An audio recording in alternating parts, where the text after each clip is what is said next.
Hello, good morning बच्चों। Welcome back to your science class. Class 6 की science की class में हम कर रहे थे चैप्टर 1 भोजन यह कहाँ से आता है। इसका पार्ट 2 आज हम करेंगे।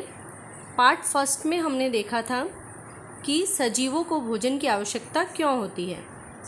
विभिन्न क्षेत्रों के विभिन्न खाद्य पदार्थों के बारे में भी हमने जानकारी ली थी। साउथ इंडियन डिश और नॉर्थ इंडियन डिश के बारे में हमने पढ़ा था। भोजन के संगठक यानी कच्ची सामग्री के बारे में भी हमने अध्ययन किया, जिसमें हमने ये जाना कि भोजन के कच्ची सामग्रियाँ जो भी खाद्य पदार्थों को तैयार करने के लिए उपयोग में ली जाती है उन्हें संगठक कहा जाता है। जैसे दाल के संगठक के बारे में हमने विचार किया था, तो हमने देखा कि दाल जो है वो मसाले, तेल और विभिन्न प्रकार के दालों को मिलाकर बनाई जाती है। तो ये सभी सामग्रियाँ कच्ची सामग्री दाल के संगठक कहलाती हैं। इसी तरह से हमने खीर के संगठकों के बारे में पढ़ा था। तो दूध, कच्चे चावल और ड्राई फ्रूट्स ये सभी मिलाकर खीर बनाई जाती है।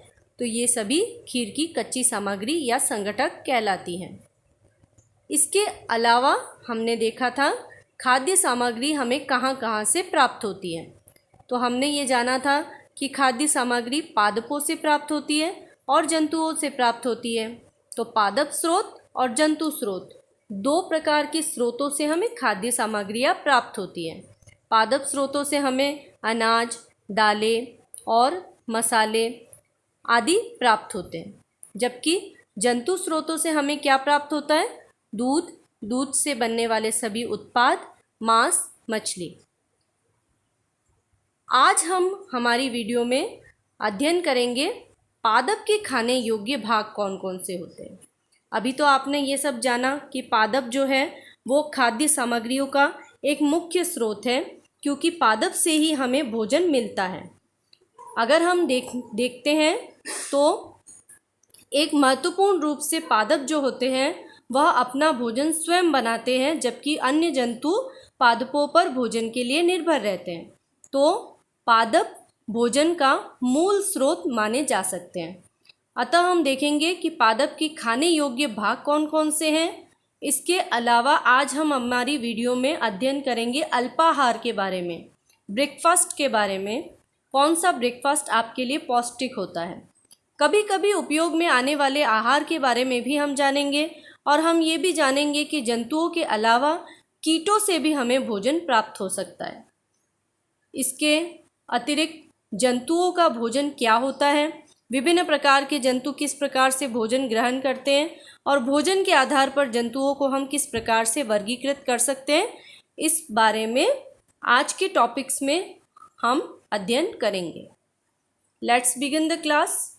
फर्स्ट टॉपिक आपका रहता है पादप के खाने योग्य भाग।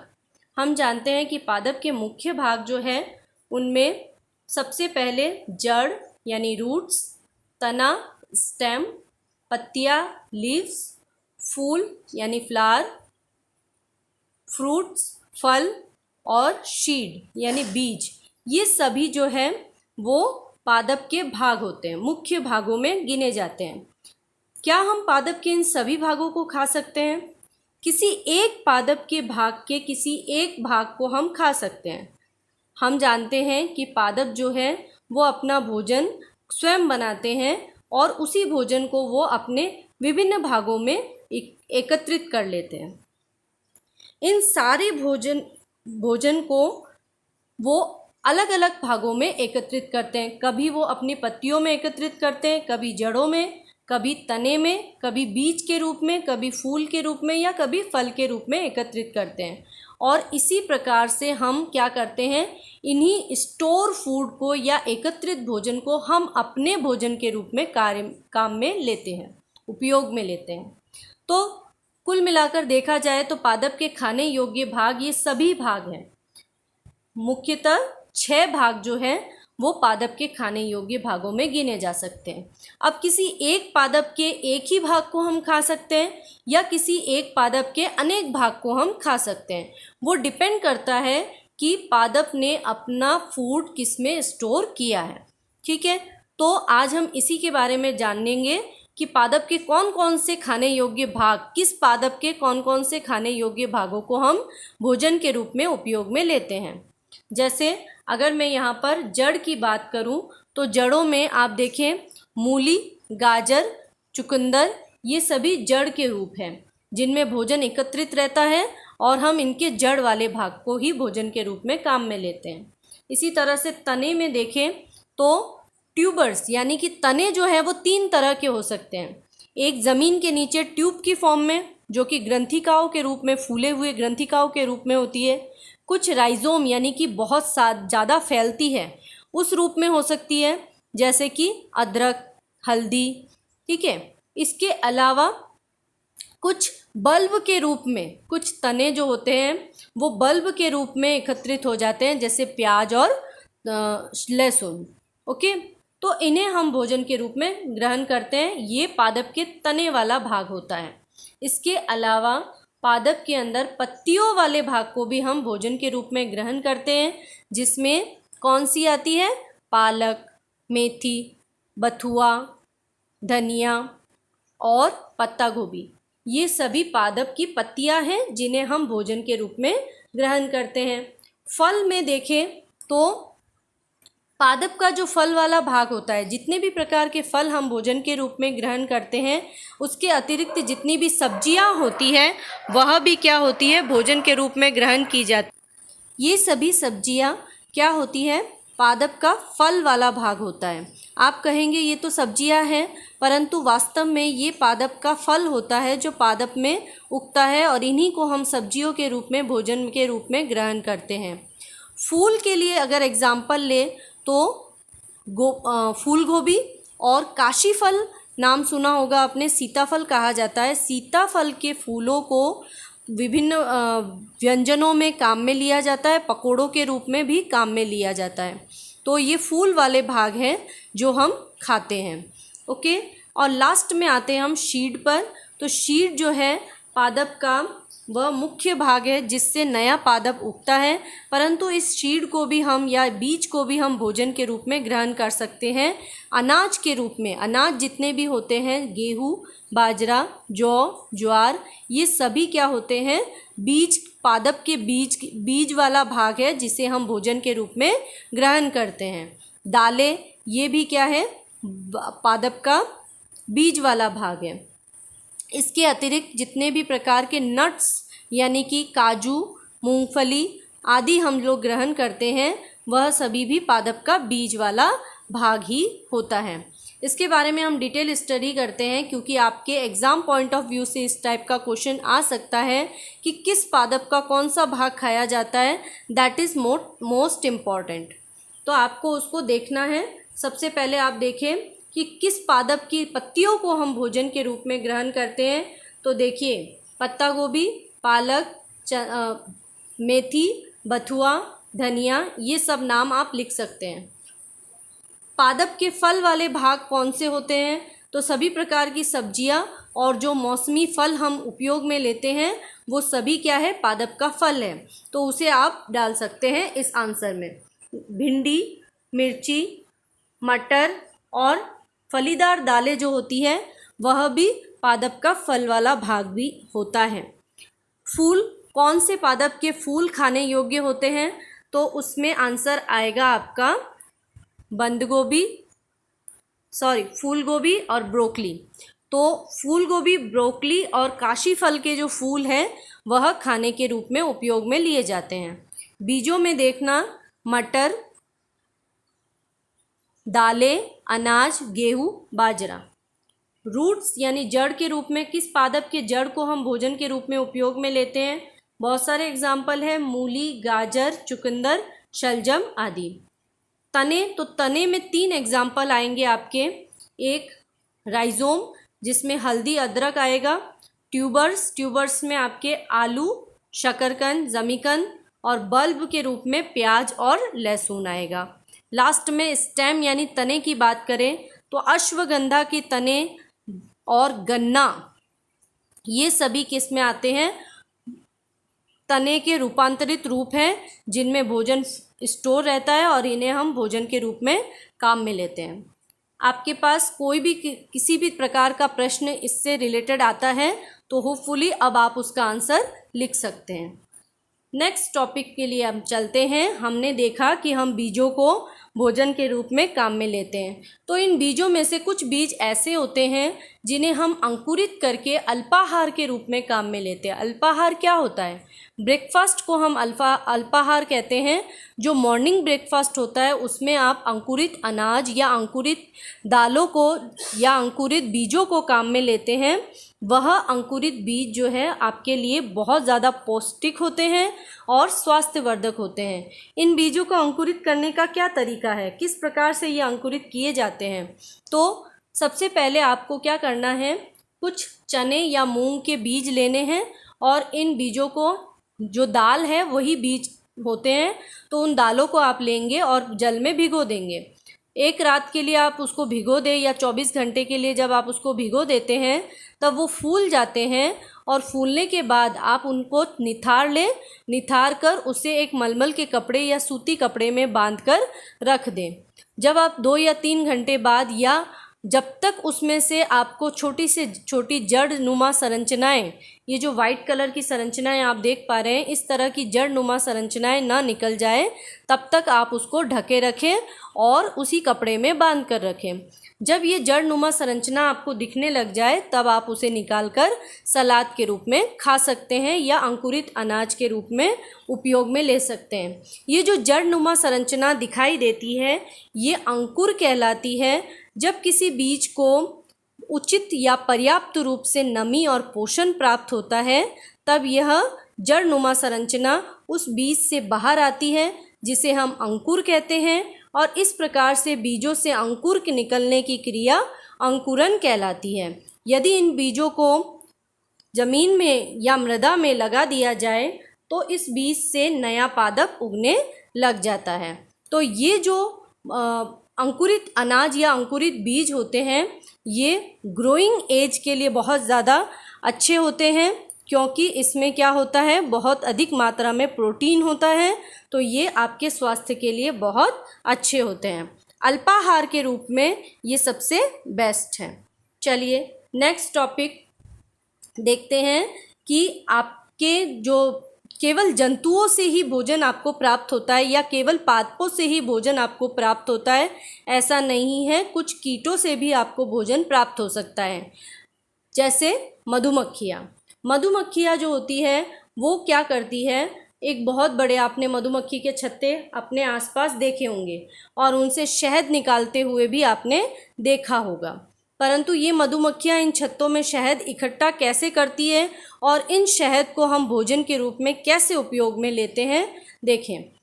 मधुमक्खियाँ जो होती हैं वो फूलों के रस को चूसती है। आप जानते हैं जितने भी कीट होते हैं या छोटे छोटे जो ह्यूमिंग बर्ड पक्षी होती है वो क्या करती है, फूलों के रस को लेती है अपने आहार के रूप में। जब ये मधुमक्खियाँ उन फूलों के रस, जिसे हम नेक्टर या मकरंद कहते हैं, ये जो नेक्टर या मकरंद होता है ये एक पीले रंग का द्रव्य होता है जो बहुत मीठा होता है और फूलों के अंदर होता है। इस मकरंद को मधुमक्खियाँ अपने लार के साथ मिश्रित करके अपने भोजन को सुरक्षित करके अपने छत्ते में इकट्ठा करती है। इसी मकरंद के साथ जब मधुमक्खी का लार मिश्रित हो जाता है तो वो शहद बन जाता है और बहुत मीठा होता है। इस शहद से हमें बहुत ज़्यादा एनर्जी मिलती है।